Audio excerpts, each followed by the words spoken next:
Hello दोस्तों, step towards stock market YouTube channel पे आप सभी का स्वागत है।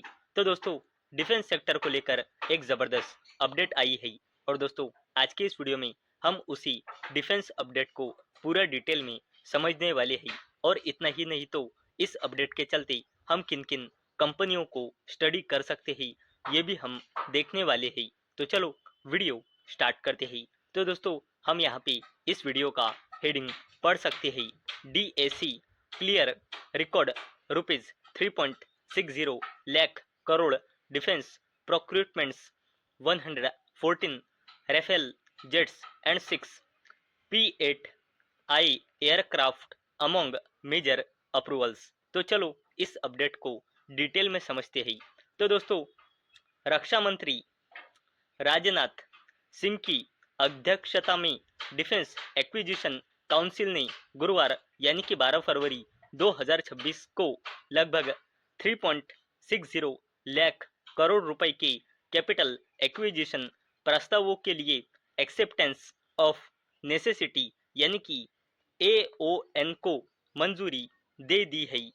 इन प्रस्तावों में इंडियन एयरफोर्स के लिए फ्रांस से 114 राफेल फाइटर जेट और इंडियन नेवी के लिए यूनाइटेड स्टेट्स से 6 P-8I लंबी दूरी के समुद्री टोही विमान शामिल है।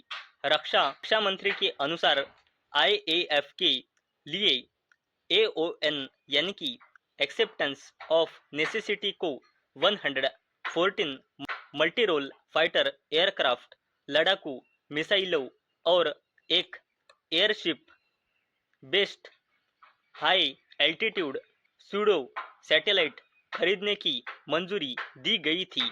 MRFA प्रोग्राम के तहत मिलने वाले राफेल जेट से उम्मीद है कि IAF की लड़ाई के हर पहलू में हवाई दबदबे की क्षमता में काफ़ी बढ़ोतरी होगी और इसकी लंबी दूरी की हमलावर और रोकने की क्षमता मजबूत होंगी। ज़्यादातर एयरक्राफ्ट भारत में बनाए जाएंगे जिससे घरेलू रक्षा उत्पादन को बढ़ावा मिलेगा।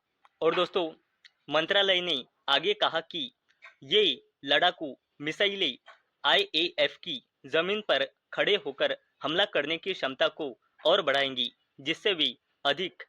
जिससे वो बहुत सटीक और गहराई से हमला कर सकेंगी। ASHAPS प्लेटफॉर्म की मिलिट्री इस्तेमाल के लिए लगातार इंटेलिजेंस, सर्विलेंस और टोही जिसे ISR कहते हैं उसी के साथ साथ इलेक्ट्रॉनिक्स इंटेलिजेंस यानी कि ELINT टेलीकम्युनिकेशन और रिमोट सेंसिंग के लिए इस्तेमाल किया जाएगा।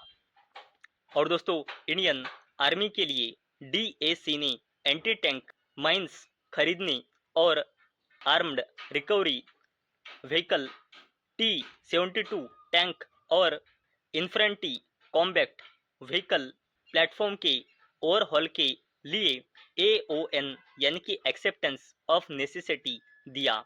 विभय माइंस दुश्मन की आगे बढ़ती मैकेनाइज फोर्स को रोकने के लिए एक एंटी टैंक ऑब्स्टेकल सिस्टम के तौर पर काम करेंगी।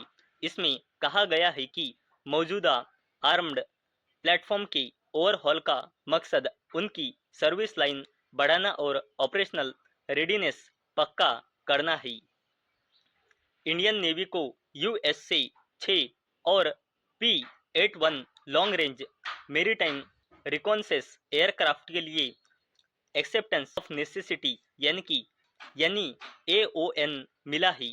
साथ ही एक 4 megawatt marine gas turbine based electric power generator भी मिला है। P-8I एयरक्राफ्ट नेवी की long range anti submarine warfare, maritime surveillance और मेरीटाइम स्ट्राइक कैपेबिलिटीज को काफ़ी मजबूत करेगा। डिफेंस एक्विजिशन प्रोसीजर 2020 की MEC 1 कैटेगरी के तहत 4 megawatt marine gas turbine based generator के शामिल होने से विदेशी मैन्युफैक्चर पर निर्भरता कम होने और नेवल पावर जनरेशन सिस्टम में आत्मनिर्भरता बढ़ने की उम्मीद है। और दोस्तों इस अपडेट में आगे है कि इंडियन कोस्ट गार्ड को उसके डॉर्नियर एयरक्राफ्ट के लिए इलेक्ट्रो ऑप्टिकल और इंफ्रारेड सिस्टम खरीदने के लिए AON यानी कि एक्सेप्टेंस ऑफ नेसेसिटी दिया गया। ये सिस्टम समुद्री निगरानी को बढ़ाने और तटीय और तटीय सुरक्षा ऑपरेशन को मजबूत करेगा। ये मंजूरियां हाल के सालों में सबसे बड़ी कैपिटल एक्विजिशन मंजूरियां में से एक है, जो सरकार के फोर्स के मॉडर्नाइजेशन और स्वदेशीकरण पर जोर को दिखाती है। और दोस्तों इसमें आगे है कि डिफेंस एक्विजिशन काउंसिल ने फ्रांस की डेसॉल्ट एविएशन से एयरक्राफ्ट खरीदने के प्रपोजल को मंजूरी दे दी है, जिसके बाद भारत 114 और राफेल फाइटर जेट खरीदने के करीब पहुंच गया है। लगभग 18 जेट के उड़ने लायक हालत में होने की उम्मीद है, जबकि ज़्यादातर भारत में बनाई जाएंगी।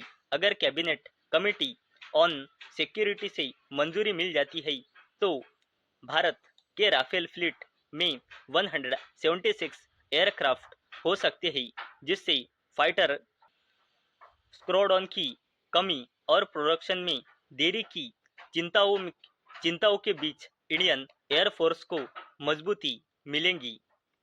तो दोस्तों अभी तक हमने देखा कि डिफेंस एक्विजिशन काउंसिल के तरफ से एक ज़बरदस्त अपडेट आया है।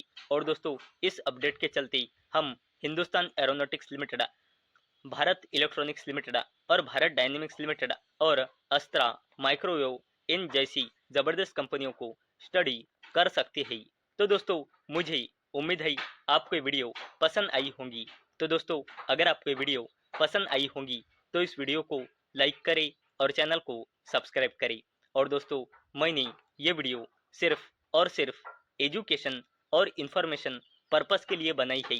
मेरी ओर से कोई भी रिकमेंडेशन नहीं है कि आप इन स्टॉक्स को बाय करो, सेल करो या फिर होल्ड करो। तो चलो मिलते हैं अगले वीडियो में, तब तक के लिए टाटा बाय बाय।